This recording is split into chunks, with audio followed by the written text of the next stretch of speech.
Allez, télé-plaisir, télé-utile, télé-polémique également. Allez leur dire que les experts du déchiffrage de l'Actu People sont bel et bien de retour pour une nouvelle semaine tout aussi étincelante que la précédente. Vous procurez du bien-être et vous apportez des analyses les plus justes émanant de la People Sphère. Telle est notre affaire. Alors bonsoir à tous et bienvenue dans Pipolémique, l'émission polémique en direct du lundi au vendredi sur la 3 et sur vos différents écrans. Heureux nous sommes de vous savoir de plus en plus nombreux à nous suivre, à nous rejoindre sur la 3, la chaîne où l'amour est diffusé à profusion. Et cet amour, nous l'expédions partout en Afrique de l'Ouest et en Afrique centrale avec cette nouvelle équipe pour cette nouvelle semaine composée de Désiré Alla, Annie France, Hervé Souvoni ainsi que Marie-Dominique. Bonjour mesdames, bonjour messieurs, bon début de semaine à vous d'ailleurs. Bonjour Yves, merci. Le week-end a été, j'espère. Super. Super. Bon, je peux te retourner la question. Le mien était bien.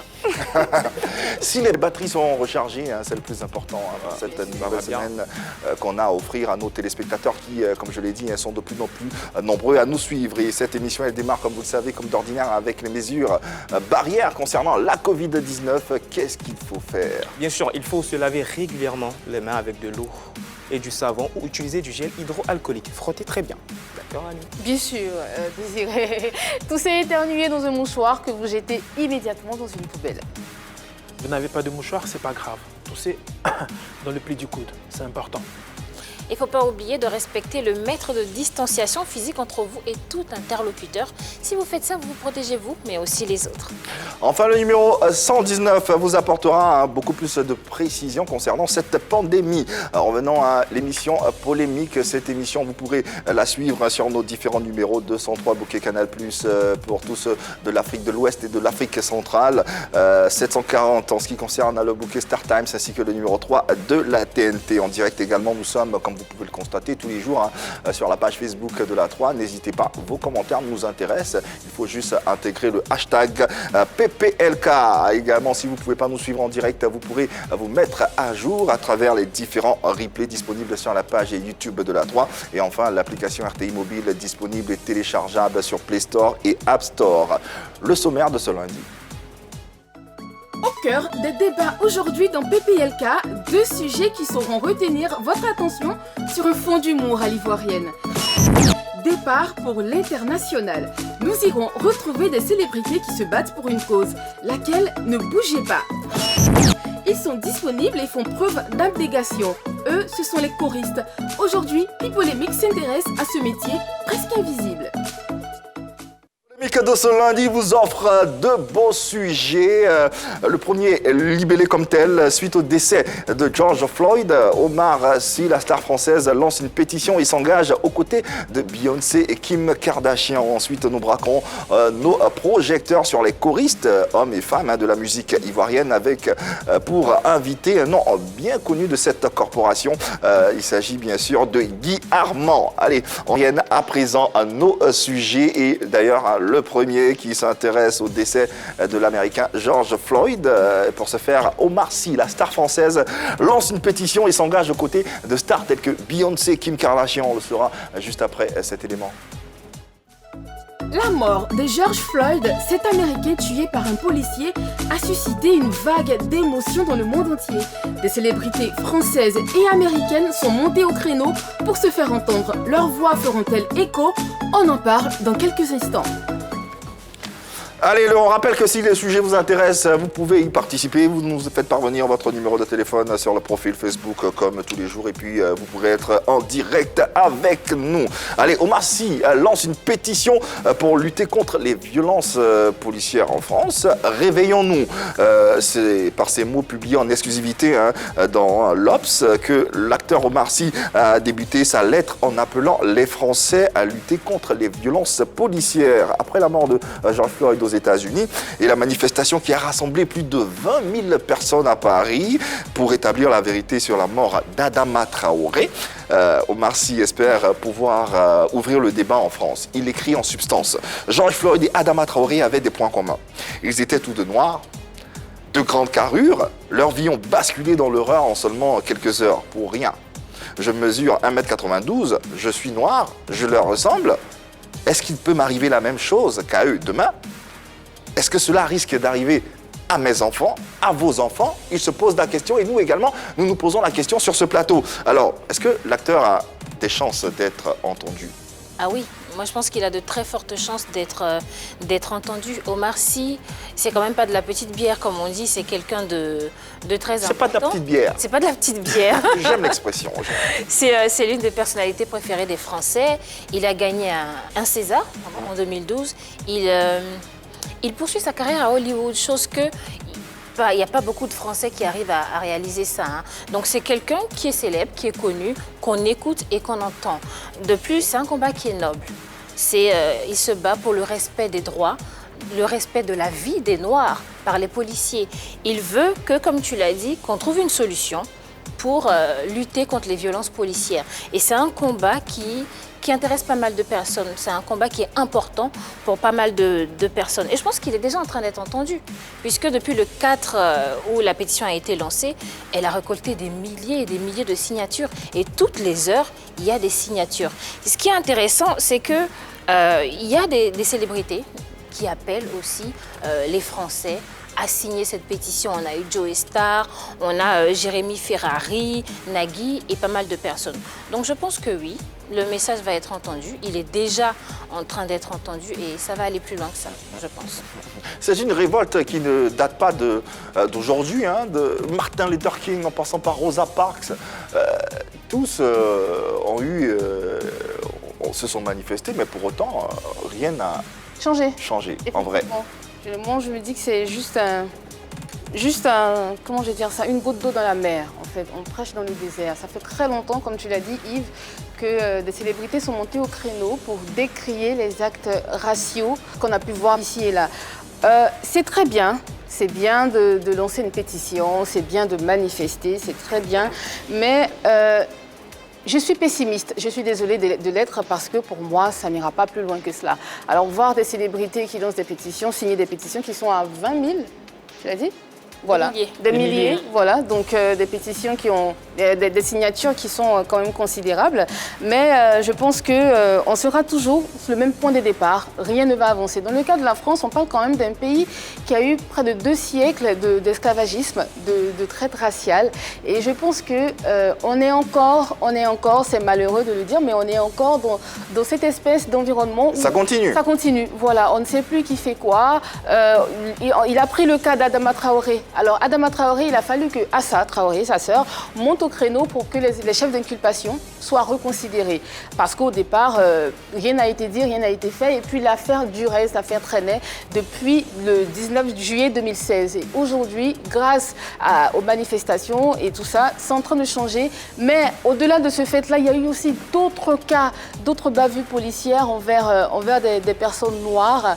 Et rien n'a changé. Donc, si aujourd'hui, à cause de George Floyd, on signe des pétitions et que les pétitions s'arrêtent là, on n'aura rien fait, en fait. On aura juste crié, mais rien n'aura changé. Bon, moi, je ne suis pas du tout d'accord avec Annie. Moi, je pense que Omar Sy sera entendu et il est entendu. Et cela peut faire changer les choses. Vous savez, on sait que le décès de George Floyd a plongé les États-Unis et même le monde entier dans la consternation. Omar Sy, c'est l'une des personnalités les plus suivies en France, avec plus d'1 million d'abonnés sur les réseaux sociaux. Et sa réaction vient appuyer les actions des populations sur le terrain.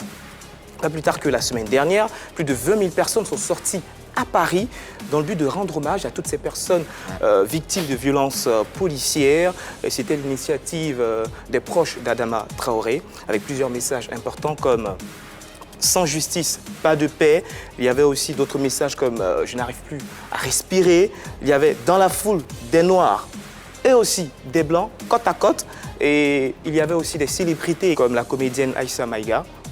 Donc face à cette pression sociale appuyée par les célébrités comme Omar Sy, je ne serais pas étonné que la police ou la gendarmerie reviennent sur ces interventions. Et pourquoi pas? Parce qu'on a juste derrière une autre tension sociale avec les Gilets jaunes. Bon, on sait que Il ne s'agit pas des mêmes raisons, mais je pense que pour tout gouvernement, il est important de gérer avec soin toute tension sociale. Il y a pas mal de personnes qui ont signé cette pétition. En 24 heures seulement, on a eu 63 000 personnes, ce qui est assez conséquent tout de même. Effectivement, en 24 heures, on a eu 63 000 personnes. Ça, c'était jeudi dernier. Aujourd'hui, on est lundi. On va certainement compter des millions de personnes qui signent cette pétition. Mais en même temps, j'ai envie de dire, que vaut cette pétition face à I Have the Dream de Martin Luther King? Les violences policières ne datent pas d'aujourd'hui. Ça date d'il y a 60 ans. Et il y a eu beaucoup de pétitions qui se sont faites signer, mais rien n'a changé. Je pense que ce qu'il faut faire, c'est de signer une pétition pour déclarer le racisme et les violences policières comme étant une maladie. C'est ce qu'il faut faire. Et quand on va déclarer le racisme comme étant une maladie, on va prendre plus de précautions. Comme étant une maladie? Une maladie, un handicap même. D'ailleurs, un handicap. Et quand on saura que quelqu'un est en situation de handicap, il ne peut pas être dans la police. Je crois que pour recruter quelqu'un dans la police, il y a des examens qui se font. Normal. Et on peut pouvoir identifier le racisme de quelqu'un. Wow. Et si on sait qu'il est malade de racisme, il ne peut pas être dans la police. Et comme il s'appelle, Omar Sy Gagnerait a fait signer une pétition pour qu'on puisse déclarer le racisme et même les violences policières comme étant une maladie. C'est ce qui pourrait arranger les choses. Bon, moi, je ne suis pas d'accord parce que moi, je pense que déjà, tout se fait partie des pensées et des mentalités.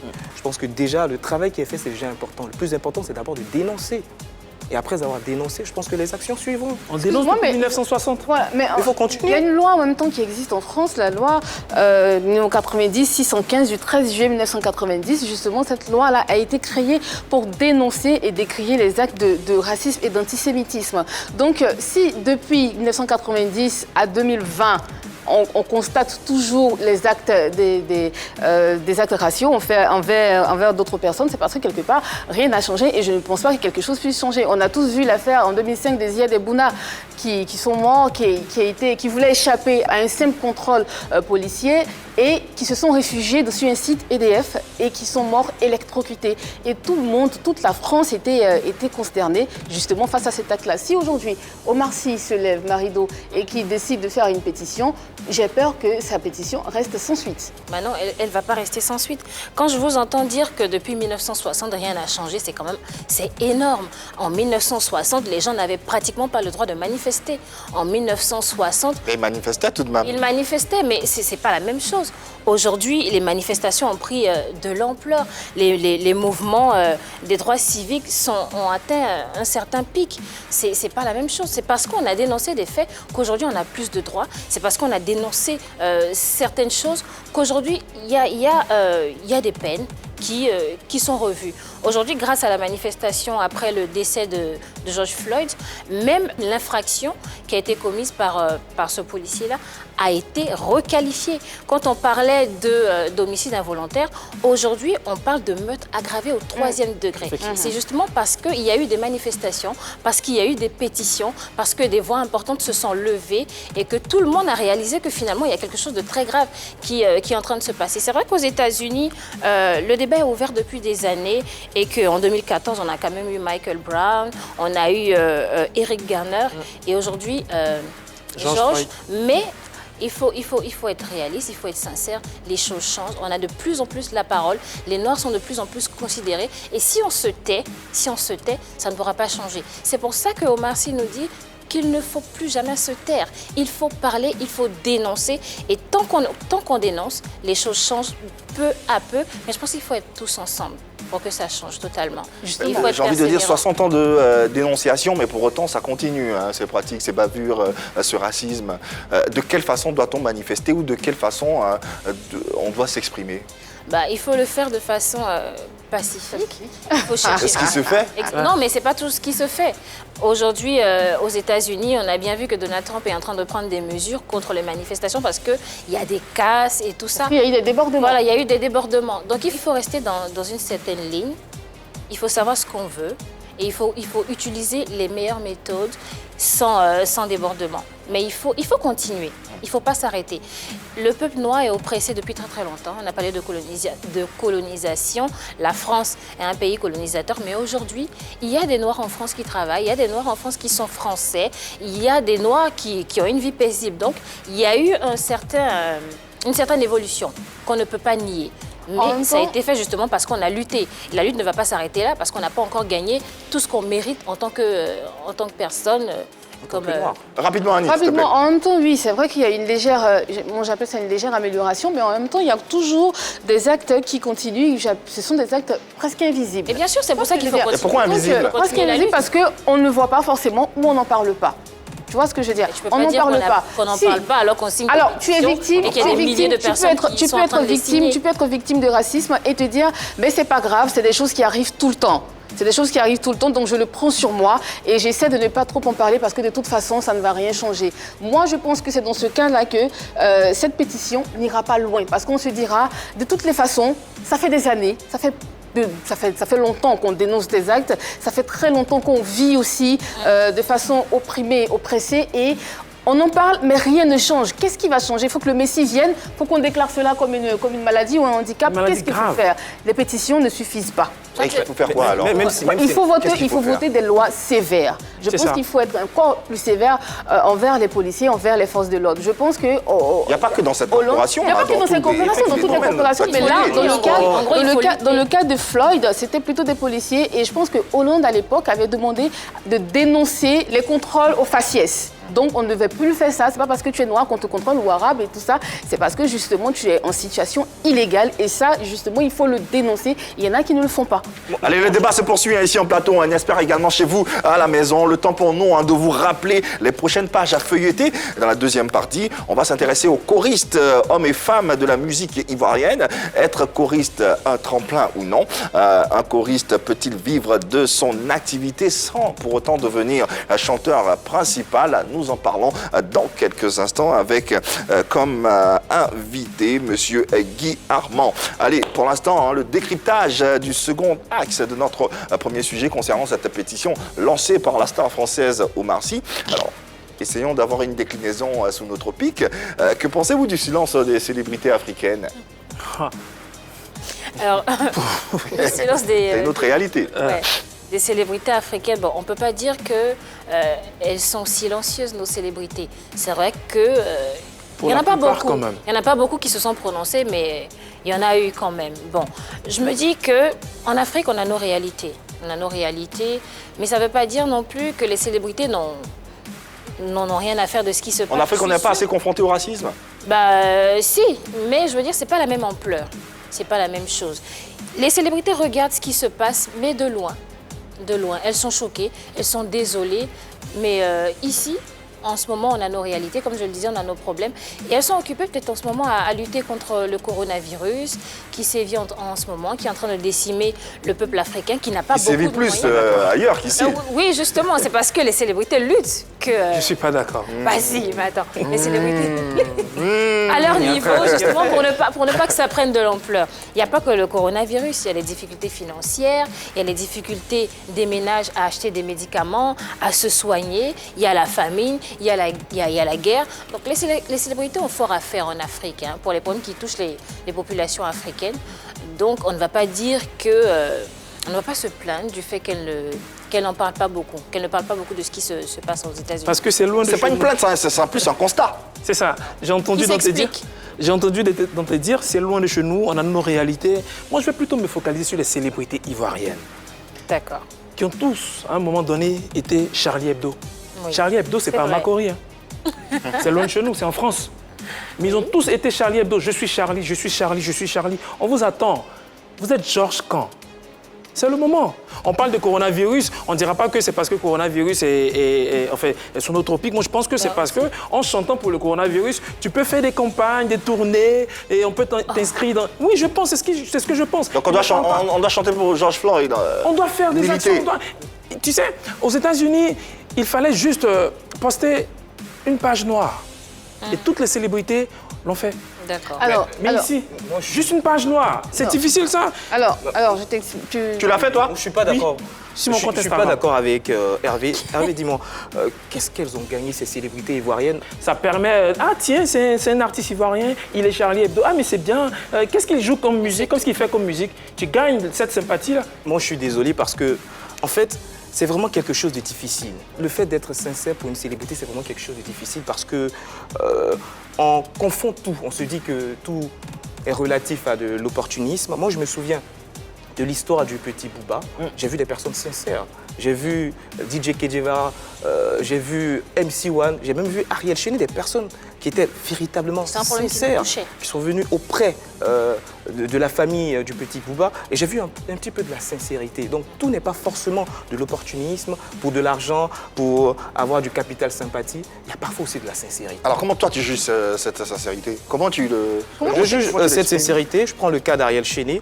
D'abord, Kedjeva, son soutien à la famille de Booba, il a affiché sur les réseaux sociaux. Par contre, il y en a qui se sont cachés, qui n'ont pas affiché, qui étaient vraiment sincères, qui ne voulaient pas obtenir un capital sympathie, se faire remarquer, mais qui ont agi tranquillement dans le secret. Et comme bon, on arrive au moins à se renseigner, donc j'ai pu avoir aussi cette information. Maintenant, les célébrités ne peuvent pas tout faire.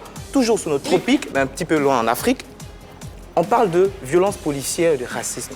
Je pense que c'est quelque chose qui n'est pas nouveau, il n'y a rien de nouveau, contrairement au coronavirus qui vient d'arriver. Donc il était important pour les célébrités de chanter, de sensibiliser énormément. Mais je pense que les violences policières, le racisme, il n'y a rien de nouveau. N'ont pas besoin que les célébrités éveillent encore nos consciences sur les racismes. Et déjà au Kenya, même les populations n'ont pas attendu qu'il y ait un chanteur kényan, un chanteur sud-africain se lève pour chanter là-dessus. Non, elles ont commencé à manifester devant l'ambassade américaine au Kenya. Et je pense que ce sont des choses qui ont été concrètes.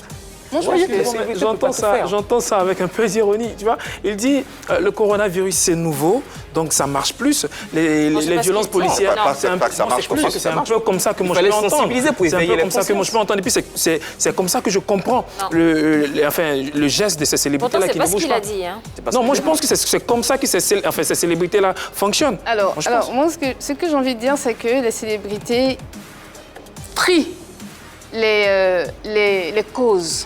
J'ai entendu le petit Booba, j'ai entendu... Là, on parle de célébrités ivoiriennes. Oui. J'ai entendu Charlie Hebdo. Effectivement, c'était un effet de mode. Tout le monde voulait être Charlie et tout le monde a été Charlie. Il y a eu des hashtags « Je suis Charlie »,« Je suis Charlie »,« Je suis Booba aussi ». Mais en ce qui concerne George Floyd, c'est désolant. Mais effectivement, j'ai l'impression qu'elles ne comprennent pas... Elles ne mesurent pas la portée de cette cause-là. J'ai parcouru des profils et j'ai vu personne mettre le hashtag Black Lives Matter, qui était un hashtag qui était partout sur Instagram. Il a parlé de profils en noir. En fait, c'est l'industrie musicale américaine qui a décidé de faire un blackout. C'était le mardi, donc qui a décidé de faire un blackout, un mardi noir, où on ne devait plus rien publier. Après, comme Marie-Dominique le dit, il faut peut-être tenir compte de nos réalités, ce qui n'est pas forcément évident. On est un peu éloigné de ces... Charlie Hebdo, excuse-moi, il a dit, c'est pas Macquarie, c'est en France. Hein. Charlie Hebdo, c'est quand même loin. Si on a réussi à prendre, si on a quand même su prendre le temps. Après, ceux qui veulent s'engager, s'engagent. Peut-être qu'il y a de la récupération. Peut-être qu'il y a beaucoup de choses derrière. Si Youssou N'Dour l'a fait, c'est qu'on peut tous le faire. Il a parlé du Kenya, oui, justement. L'Afrique du Sud aussi, qui était très souvent en proie au racisme et tout ça. Justement, pourquoi ici, on ne le fait pas? Charlie Hebdo, c'est pas Moi, je pense que Charlie Hebdo, c'était ça l'effet de mode. Et ce que vous nous demandez de faire là, c'est de continuer dans l'effet de mode. C'est pas ce qu'on entend de dire. C'est ça que vous êtes en train de dire. On est tous concernés par la peau noire. Parce qu'aux États-Unis, on le fait, en France, on le fait. Pourquoi les célébrités ivoiriennes ne le font pas? Quand on pose des actes, il faut toujours mesurer l'impact. Quel impact ça va avoir que les célébrités ivoiriennes se mettent à cette lutte-là? C'est ça. Est-ce que la lutte des célébrités ivoiriennes va plus porter que celle qui est en train d'être faite aux États-Unis, en France ou ailleurs? En même temps, je me dis qu'on n'a pas tous le même poids. Les célébrités n'ont pas toutes le même poids. Elles n'ont pas déjà la même façon de voir les choses. Donc, chez nous, ce serait mieux qu'on s'attarde sur nos problèmes que sur des problèmes qu'on ne maîtrise pas ou bien qu'on ne pourra pas résoudre. Je ne pense pas que ça change grand-chose ici, hein, que nous, on puisse aussi se mettre dans la danse. On est en train de parler de célébrités qui vont... Malheureusement, mesdames, je suis obligé de refermer ce débat parce que le temps qui est imparti arrive à son terme. En tout cas, le débat se poursuit chez vous à la maison, on espère, concernant le décès de George Floyd et cette pétition lancée par Omar Sy et tous ces débats autour des célébrités africaines en général et ivoiriennes en particulier. Ainsi donc s'achève poursuivre cette première partie d'émission. Ne décrochez surtout pas. On se retrouve dans 2 petites minutes en compagnie de l'auteur, compositeur, interprète ivoirien, choriste également bien connu dans cette corporation, Guy Armand Aubrou. On termine avec la petite histoire d'Hervé Souveni rapidement. Effectivement, je vais parler de George Perry Floyd qui avait 46 ans, qui est né à Fayetteville en Caroline du Nord et a grandi dans le quartier noir de Third Ward à Houston au Texas. C'est un grand joueur de basket, enfin amateur. Ses amis l'appelaient le Gentle Giant, le doux géant, parce qu'il était doux. Il était fort, il était grand, mais il était doux. Il était pacifique. Ces derniers temps, il résidait à Saint-Louis, mais il venait de perdre malheureusement son emploi d'agent de sécurité en raison du confinement dû à la pandémie de la Covid-19. Il a des enfants, dont une fille de 6 ans. George Floyd ne demandait qu'une seule chose, vouloir respirer. I can breathe. C'est ce qu'il disait. I can breathe. Il voulait juste respirer. Que ça. Et quant à nous, nous profitons de ce souffle de vie pour continuer cette émission et annoncer le sujet suivant qui s'intéressera aux choristes hommes et femmes de la musique ivoirienne. Être choriste, un tremplin ou non? Peut-il vivre de son activité sans devenir pour autant un chanteur principal? Notre invité sera bien sûr le choriste Guy Armand.